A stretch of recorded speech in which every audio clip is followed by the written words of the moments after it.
Allahumma salli wa sallim. Allahumma salli wa sallim wa barik wa alim wa tafaddal wa barik bijalalika wa kamalika ala zaini ibadika wa ashrafi ubbadik as'adil arabi wal ajam wal imam at-tayyibati wal arabi wa tarjumani bilisanil qidam wa manba'il ilmi wal ilmi wal hikmati wal hikam Abil Qasim Sayyidina wa habibina wa syafi'ina wa maulana Muhammad sallallahu alaihi wasallam Jibril syarafan ya Rabb Jibril syarafan ya Rabb Jibril syarafan ya Rabb wa tadiman wa rifatan wa mahabatan wa birra wa salim wa radiyallahu tabaraka wa ta'ala zawil fahmil ali wal qadril jalil Sadatina wa a'immatina wa mawalina Abi Bakr wa Umar wa Utsman wa Ali Al-Hasan summa al-Husain wa baqiyatu sahabati wa qarabati Rasulillahi sallallahu alaihi wa alihi ajma'in walhamdulillahi rabbil alamin ya rabbi bil mustafa malik qasidana waghfir lana ma madha ya wasi'al karami ya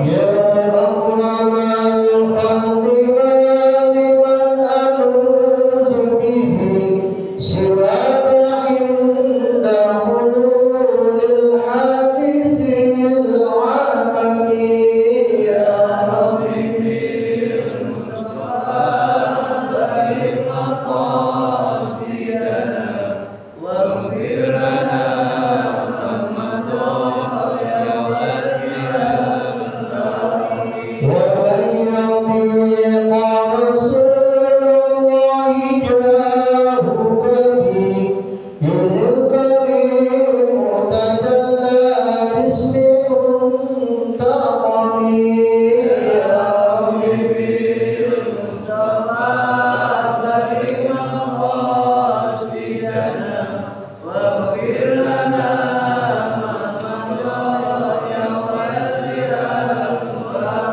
فإن من جودك الدنيا وضرتها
Bismillahirrahmanirrahim. Assalamualaikum warahmatullahi wabarakatuh. Waalaikumsalam. Alhamdulillahilladzi anzala ala abdihi al-kitaba wa lam yaj'al lahu iwaja. Asyhadu an la ilaha illallah wahdahu la syarika lah wa asyhadu anna Muhammadan abduhu wa rasuluhu la nabiyya ba'dah. Allahumma shalli ala Muhammad Allahumma shalli alaihi wa ala ali Muhammad kama shallaita ala Ibrahim wa ala ali Ibrahim innaka Hamidum Majid. Allahumma barik ala Muhammad wa ala ali Muhammad kama barakta ala Ibrahim wa ala ali Ibrahim innaka Hamidum Majid. Qala subhanaka la ilma lana illa ma 'allamtana innaka antal alimul hakim.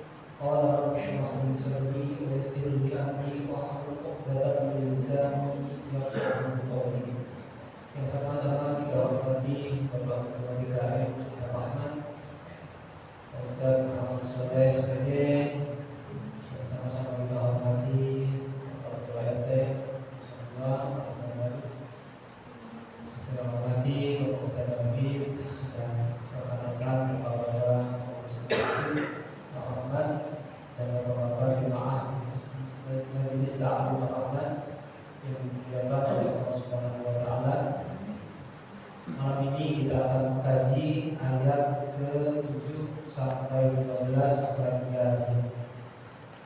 Sebelumnya mari sama-sama kita baca surat Yasin dari ayat pertama sampai ayat ke-12. Kita sama-sama bareng-bareng.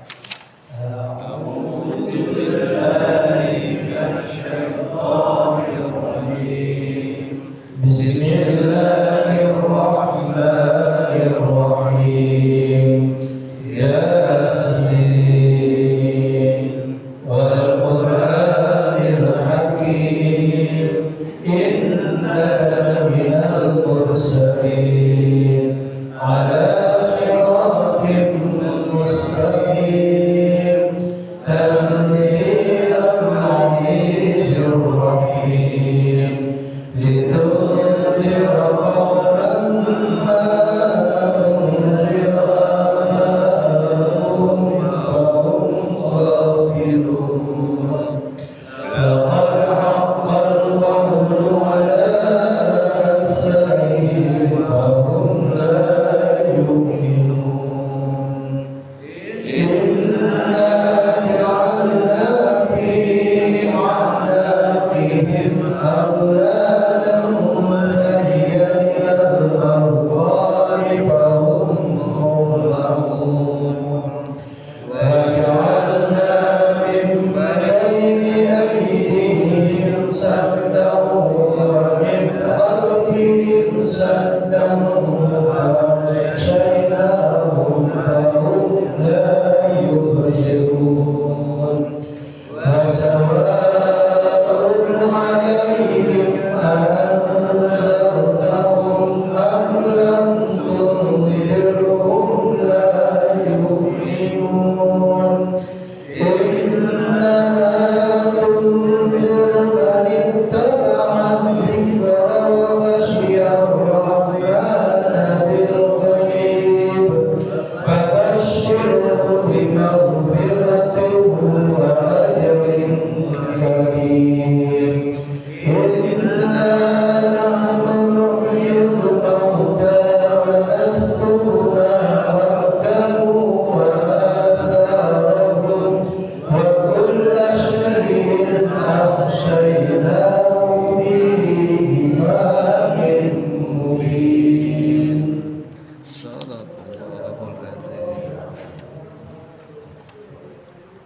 Kita sedang membahas tafsir dari ayat pertama sampai ayat ke-7. Kita ulangi terjemahannya dari ayat 1 sampai ke-7. Yasin, Allahu a'lam bimuradihi. Allah yang Maha mengetahui makna sesungguhnya dari ayat pertama ini, yaitu Yasin. Wal Qur'anil Hakim, demi Al-Qur'an yang penuh hikmah. Innaka laminal mursalin, sesungguhnya engkau wahai Muhammad merupakan salah seorang dari utusan Allah ala siratal mustaqim, yang berada di atas jalan yang lurus. Tanzilal Azizir Rahim, yang mana Al-Quran itu diturunkan oleh Allah yang Maha Perkasa dan yang Maha Penyayang. Itu unzira qauman ma unzira aba'uhum fahum ghafilun, supaya engkau wahai Muhammad dengan Al-Quran itu memberikan peringatan kepada kaum yang mana bapak-bapak mereka, orang-orang sebelum mereka belum mendapatkan peringatan sehingga mereka lalai. Artinya ini dalam masa fatrah setelah Nabi Isa ke Nabi Muhammad itu jaraknya sekitar kurang lebih 600 tahun. Laqad haqqal qawlu ala aksarihim fahum la yu'minun. Sungguh telah ditetapkan ketetapan bahwa kebanyakan dari mereka tidak beriman. Inna ja'alna fi a'naqihim aghlalan fahiya ilal azqani fahum muqmahun. Itu ayat ke-8-nya yang akan kita bahas pada kesempatan malam hari ini. Inna ja'alna fi a'naqihim aghlalan, sesungguhnya kami telah menjadikan di leher mereka belenggu, yaitu tangan mereka bersatu atau menempel di leher dalam satu belenggu. Tangan terbelenggu di leher. Fahiya ilal azqani fahum muqmahun, dan kedua tangan itu terikat sehingga dia menempel di dagu. Jadi tangan ini terikat di leher, di lutut. Kemudian sikut ini juga terikat sampai nempel ke dagu.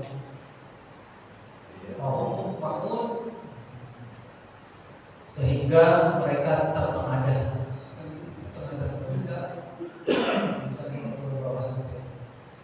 Sehingga mereka tertengadah. Maknanya apa ini? Maknanya adalah Allah Subhanahu wa taala tetap mentamsilkan atau memberikan ibarat, memberikan contoh bahwa orang-orang yang memilih untuk tidak menerima hidayah, sehingga Allah Subhanahu wa taala telah putuskan bahwa mereka tidak mendapatkan kebenaran dari Al-Quran. Mereka yang sudah ditetapkan oleh Allah Subhanahu wa taala tidak beriman karena keputusan mereka sendiri bahwa mereka itu tidak bisa melihat, tidak bisa mendapatkan kebenaran itu. Jadi artinya tertengadah itu mereka tidak mau tunduk terhadap iman, tidak mau menerima iman,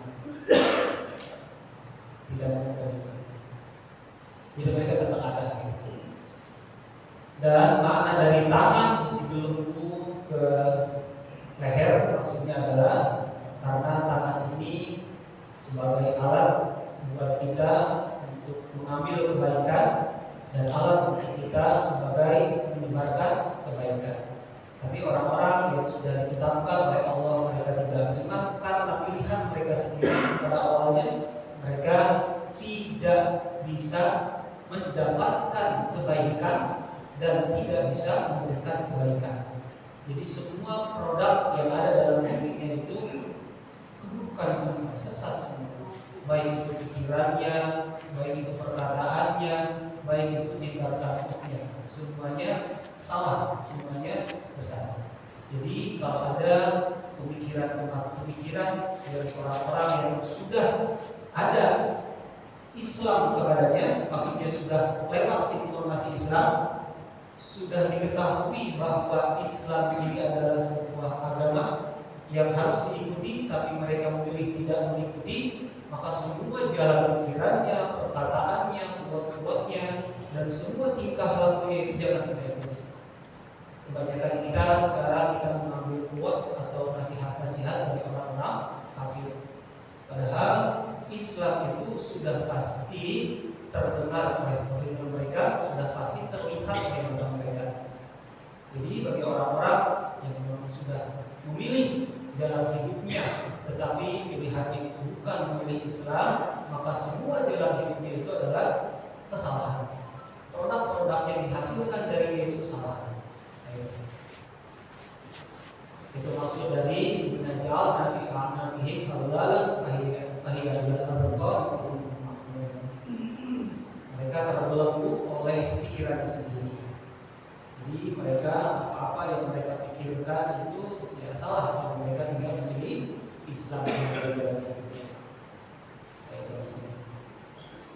Jadi yang ditegaskan dari ayat ke-8 ini adalah dia salah dalam mengambil pelajaran hidup dan dia tidak bisa mengambil kebenaran, juga tidak bisa memberikan kebenaran. Adapun yang mereka berikan itu adalah sia-sia. Yang berikutnya, waja'alna min bayni aydihim saddan wa min khalfihim saddan fa aghshaynahum fa hum la yubsirun. Dan kami jadikan di depan mereka dinding, juga kami jadikan di belakang mereka dinding, sehingga kami menutup mata mereka sehingga mereka tidak bisa melihat sama sekali. Bapak Ibu yang dimuliakan oleh Allah Subhanahu wa taala, Al-Qur'an itu turun sebagai penerang jalan hidup kita. Sebelum ada Al-Qur'an, dunia ini gelap, seolah-olah gelap. Tidak ada petunjuk sama sekali. Al-Qur'an turun, maka jalan-jalan menuju Allah Subhanahu wa taala terang benderang. Jadi keadaan manusia, keadaan kaum sebelum turunnya Al-Quran itu gelap. Barulah setelah turunnya Al-Quran mereka mendapatkan cahaya petunjuk, cahaya kebenaran di sini. Sedangkan mereka orang-orang yang sudah ditutup oleh Allah Subhanahu wa taala dari jalan iman karena pilihannya sendiri, dan mereka itu keadaannya di depan mereka gelap, artinya mereka tidak bisa mengambil pelajaran ke depan, dan apa yang sudah mereka lalui itu tidak bisa dijadikan pelajaran. Di depannya dinding, di belakangnya dinding. Jadi mereka kehilangan arah. Udah terserah aja gitu kan kepada Allah Subhanahu wa taala dibiarkan. Kalau saya kenalhum bahwa la yubsirun, dan Allah Subhanahu wa taala menutup mata mereka sehingga mereka tidak bisa melihat kebenaran. Sangat mahal di sini hidayah, yang mana hidayah ini petunjuk terhadap kebenaran. Dan hidayah, sumber hidayah yang bisa kita ambil adalah dari Al-Quran dan Sunnah Nabi Muhammad Sallallahu Alaihi Wasallam. Dikisahkan dulu bahwasannya pernah ada satu perkumpulan ketika di Mekah sedang duduk-duduk gitu, dan ngobrol-ngobrol, datanglah Abu Jahal. Abu Jahal ini ikut nimbrung di perkumpulan itu. Orang-orang lagi ngobrol itu, si Abu Jahal datang. Abu Jahal ini koar-koar. Apa yang dia katakan? Dia katakan bahwa kalau saya menemui Muhammad, saya akan melakukan ini. Kalau saya menemui Muhammad, saya akan mencelakakan dia. Itu koar-koar di situ, si Abu Jahal. Maka menurut sebagian riwayat disebutkan turunlah ayat 1 sampai 9 dari surat Yasin. Yasin Al-Quran Hakim dalam misalnya sampai Al-Quran min baini aydihim sadda wa min khalfihim sadda fa aghshaynahum fa hum la yubsirun. Nah itu asbabun nuzul atau sebab turunnya ayat 1 sampai 9 dari surat Yasin. Karena si Abu Jahal war akan mencelakai Nabi Muhammad SAW. Maka serta-merta setelah ayat ini turun dibaca oleh Nabi. Padahal Nabi SAW ada di situ. Ketika si Abu Jahal koar-koar akan mencelakai Nabi ada di situ. Kalau saya ketemu Muhammad, saya akan gini. Padahal Nabi ada tengah-tengahnya. Turun ayat itu, Nabi membacakan dari 1 sampai ke 9 surat Yasin, Al-Qur'anul Hakim, innaka laminal mursalin, ala siratal mustaqim, tanzilal azizir rahim. Itu qawmun ma anzirahum wa hum ghafilun. Wa haqqu ala aktsarihim wa hum la yu'minun. Inna ja'alna fi a'naqihim aghlalan fa hiya ila al-qur'an wa ja'alna min bayni aydihim saddan wa min khalfihim saddan fa aghshaynahum fa hum la yubsirun. Itu Nabi tidak terlihat sama sekali oleh Abu Jahal. Semua orang yang ada di situ berkata sama si Abu Jahal, Abu Jahal, ini Muhammad ada di sini. Kenapa engkau tidak melakukan apa-apa yang kau tadi ceritakan? Ini ada Muhammad di tengah-tengah kita, sedang duduk. Kata si Abu Jahal, mana Muhammad? Tidak terlihat sama sekali. Nah, ayat ini menurut sebagian ulama, jika dibaca dari ayat 1 sampai 9, maka kita bisa terhindar dari godaan setan. Setan itu ada 2 jenis, dari jenis manusia dan dari jenis jin. Pokoknya setan itu adalah sifatnya mencelakakan orang, mencelakakan manusia. Maka kalau memang ada setan dari jenis manusia berniat untuk membuat sesuatu keburukan kepada kita, bacalah ayat ini. Gimana kalau kita punya hutang, bisa nggak kita baca ayat ini, gitu ya? Bisa terhindar dari debt collector, bisa gitu. Terserah baca. Yang penting posisi kita adalah dalam kebenaran, posisi kita dalam membaca ayat ini. Jadi kalau ada orang yang zalim, ada yang niat buruk terhadap kita, maka kata para ulama bacakan ayat ini. Ini bisa menangkal niat buruk orang-orang terhadap kita. Asalkan posisi kita dalam keadaan yang benar. Kalau posisi kita dalam keadaan salah, misalnya dikejar-kejar utang tapi kita bilang terus baca ayat ini, itu udah berlaku kayaknya. Gitu ya. Itu. Jadi bagi orang-orang yang memang khawatir bahwa diri sama keluarganya diintai sama orang-orang zalim, bacalah ayat ini dari ayat 1 sampai 9. Dan ayat ini pun dibaca oleh beliau sallallahu alaihi wasallam, Muhammad sallallahu alaihi wasallam, ketika akan hijrah di malam hari. Ketika akan hijrah di malam hari, di malam itu beliau membaca ayat ini sambil keluar. Padahal di luar sudah dikepung oleh 12 derajat. Jadi perwakilan dari setiap suku, yang mana suku Mekah pada saat itu ada 12. Dari setiap suku diwakili oleh satu pemuda gagah hebat. Jadi pemuda ini memang sudah dipersiapkan untuk perang, jago bela diri, jago memainkan alat-alat untuk perang. Ke-12 pemuda ini ditugaskan untuk mencegah Nabi Muhammad SAW supaya beliau tidak keluar dari rumahnya, alias supaya beliau tidak hijrah ke Madinah. Jadi 12 pemuda ini menungguin Nabi dari semenjak maghrib sampai subuh. Padahal di malam harinya Nabi keluar dari pintu yang mereka jaga. Jadi depan itu sudah berkumpul 12 pemuda, Nabi keluar dengan santainya tanpa terlihat oleh salah seorang dari mereka. Apa yang beliau baca? Yang beliau baca adalah surat Yasin dari ayat 1 sampai 9. Itu yang beliau baca. Nah, setelah ayat "Waja'alna min baini aydihim saddan wa min khalfihim saddan fa'aghshaynahum la yubsirun. Dan kami jadikan di depan mereka dinding, di belakang mereka dinding, dan kami butakan mata mereka sehingga mereka tidak bisa melihat. Baca ayat itu, kemudian Nabi yang digenggam olehnya itu adalah segenggam pasir.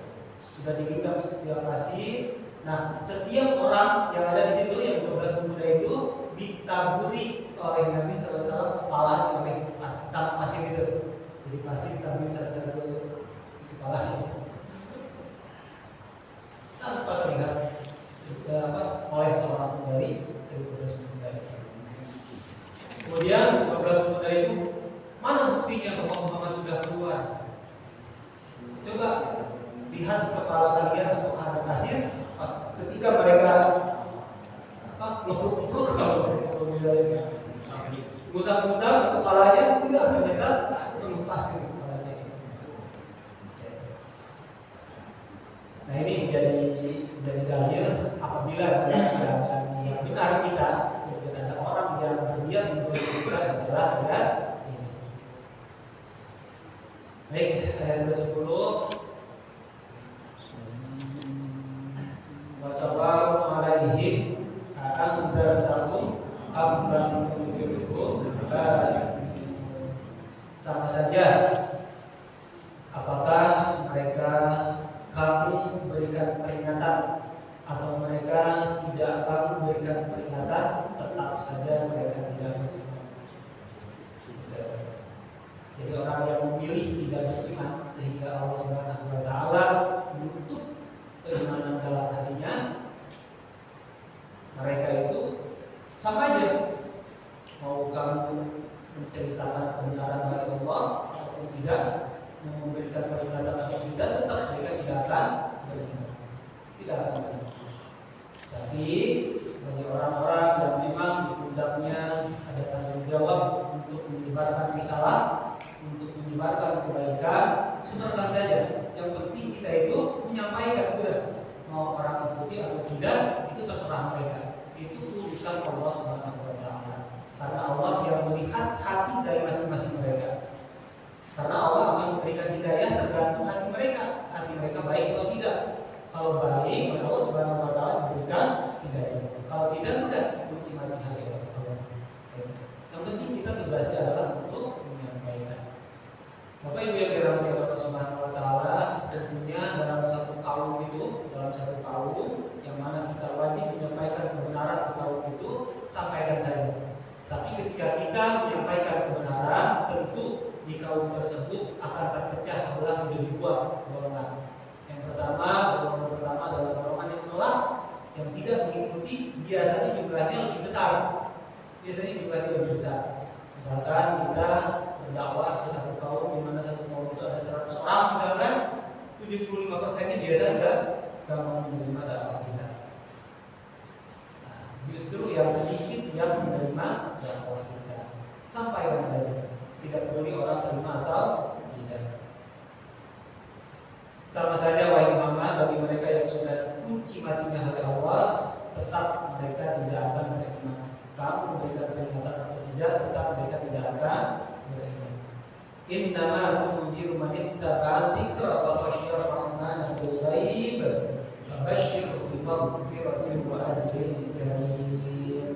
Sesungguhnya engkau akan memberikan peringatan, artinya manfaat peringatan ini akan sampai kepada orang man ittaba'a dzikra, dia yang mau menerima peringatan itu, dia yang mau menerima Al-Quran. Dzikra ini adalah Al-Quran di sini tafsirannya. Jadi innama tunzir, sesungguhnya yang akan menerima manfaat dari peringatan itu adalah manittaba'a dzikra, orang yang mengikuti Al-Quran. Wa khasyar rahmana, dan dia takut kepada Tuhan yang Maha Pengasih, bil ghaib, meskipun Tuhan yang dia yakini itu tidak terlihat oleh mata kepalanya. Tabasyirhu bimaghfiratin wa ajrin karim, maka berikanlah kabar gembira bagi dia yang mengikuti az-zikra, yang mengikuti Al-Quran dan takut akan Tuhannya dengan ampunan wajri karim dan pahala yang mulia. Apa yang pahala yang mulia? Huwa al-jannah, yaitu surga di dunia dan surga di akhirat. Apa surga di dunia? Surga di dunia itu adalah ketenangan hati, dan kita terus melakukan kebaikan sehingga kita menjadi orang yang bermanfaat untuk orang-orang yang ada di sekeliling kita. Jadi sekali lagi, sampaikanlah saja kebenaran itu, walaupun kaum tersebut ada dua golongan dari apa yang kita sampaikan. Ada yang menerima, ada yang tidak. Tapi biasanya yang tidak menerima itu jumlahnya lebih banyak daripada yang menerima.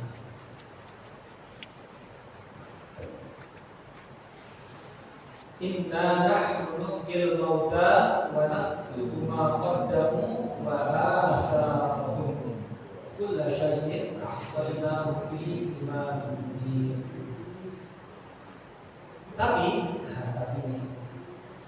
dan tadi kalau kita menyampaikan kebenaran, ada kaum yang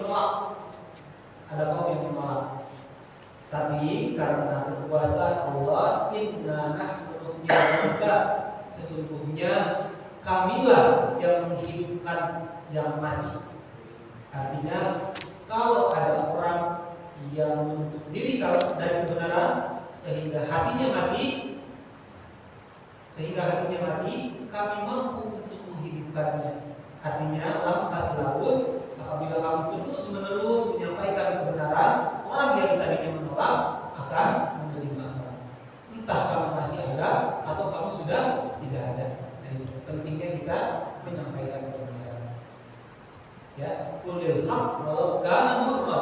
Sampaikanlah kebaikan walaupun pahit yang kita terima. Gitu ya. Qulil haq walau kana murra. Sampaikanlah yang hak walaupun yang kita terima berupa penolakan, berupa kepahitan. Bukan orang yang kita ajak kebenaran dia jadi pahit, bukan objek yang kita ajak dakwah itu jadi pahit, bukan. Saya mengajak kebaikan kepada Pak Seniman jadi sakit hati, bukan Pak Senimannya tapi kitanya nih.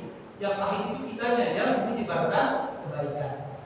Jangan salah arti. Apa? Kita semuanya aja kebaikan gitu kan, meskipun orang pada sakit hati semua, bukan. Tapi efek dari apa yang kita sebarkan kepada masyarakat itu adalah kitanya gitu. Kitanya mungkin dibenci, kitanya mungkin diperlakukan tidak baik oleh banyak orang.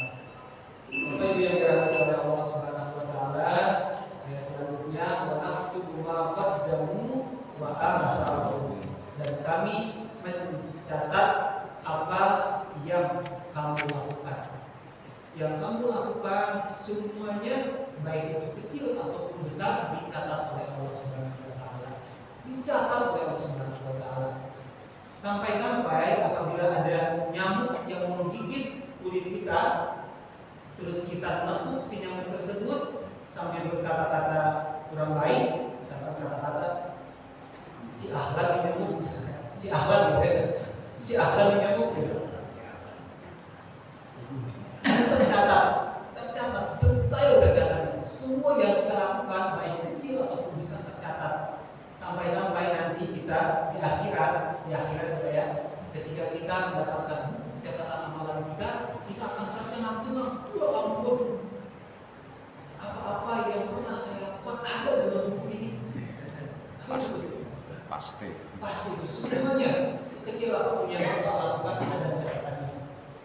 Karena tuma qaddamu, dan semua yang kamu lakukan kami catat, tidak ada yang tertinggal sedikit pun.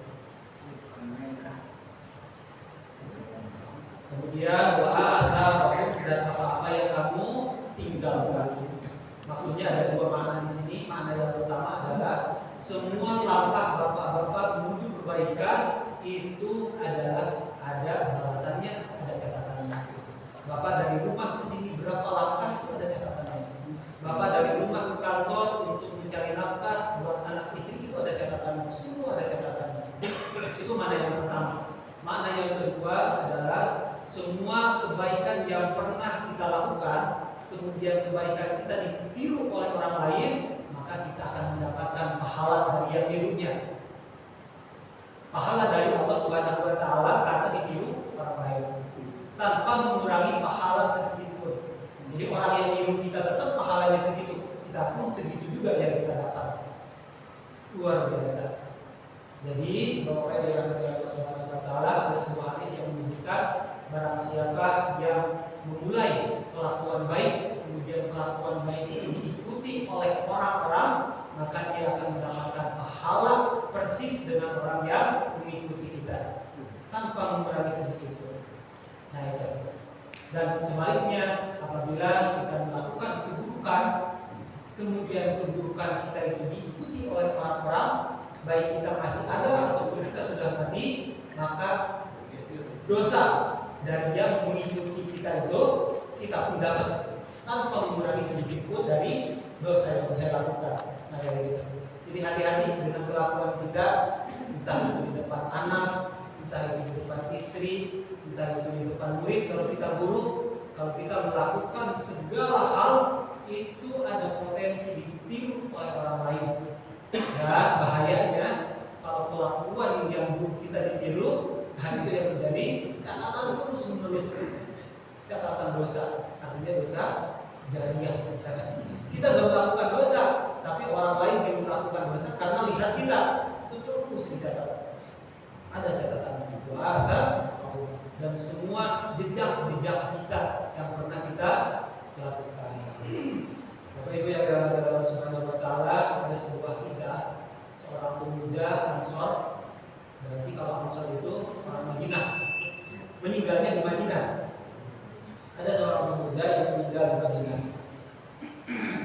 Kemudian Nabi Shallallahu Alaihi Wasallam bersabda, andaikan dia meninggal bukan di tempat kelahirannya. Sahabat bertanya, wahai Rasulullah, maksudnya apa? Kan dia sudah meninggal di kota yang baik, yang mana dirimu ada di dalamnya. Kata Rasulullah SAW, apabila ada seseorang yang meninggal dunia bukan di kota kelahirannya, maka kalau dia berkelakuan baik di kota yang bukan kelahirannya, maka dari kota kelahirannya sampai dia di kota yang meninggal itu, itulah tempat dia di surga. Jadi Allah Subhanahu wa taala menyediakan istana kita sejarak dari tempat kita lahir sampai tempat kita meninggal. Misalkan gini, saya lahir di Pejaten misalkan, meninggal di sini. Dari Pejaten ke sini berapa meter? Katakanlah 2 kilo. Nah 2 kilo itulah rumah saya nanti di surga Allah Subhanahu wa taala. Kayak gitu. Jadi kalau misalkan ada orang yang orang itu baik, kemudian dia meninggal, misalkan orang Jawa, orangnya baik, meninggal di Jakarta. Berarti dari Jawa ke Jakarta berapa kilometer itu? Nah itulah tempat tinggalnya nanti di surga. Seluas itu rumahnya nanti di surga. Nah itu maksud dari bahasa. Jadi ada 3 makna di sini. Makna yang pertama adalah langkah-langkah kita menuju kebaikan oleh Allah dicatat. Yang kedua adalah kelakuan baik kita yang ditiru oleh orang lain, atau kelakuan buruk kita yang ditiru oleh orang lain. Dan makna yang ketiga adalah bahwasanya kita tahu akan mati tapi tidak tahu matinya di mana. Maka ketika kita mati di situ, maka itulah yang dijadikan oleh Allah Subhanahu wa taala patokan untuk kita sebagai tempat kita nanti di surga. Kita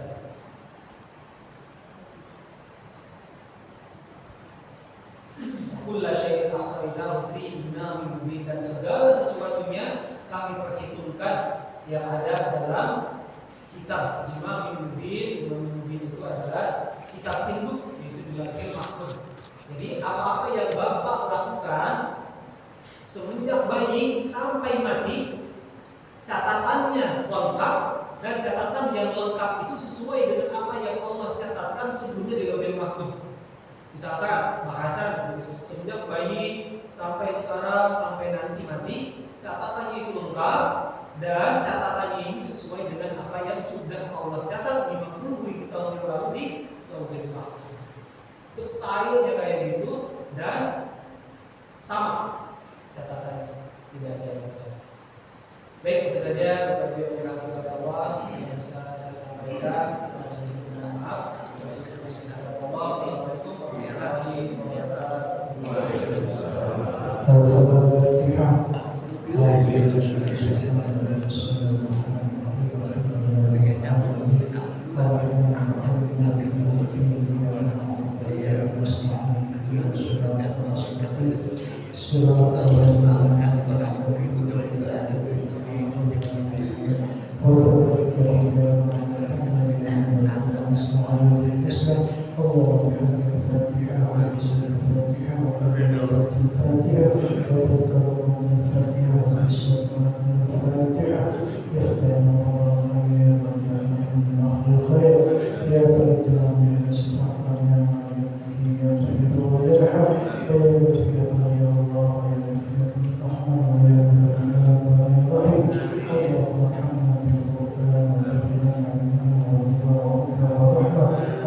Wassalamualaikum warahmatullahi wabarakatuh.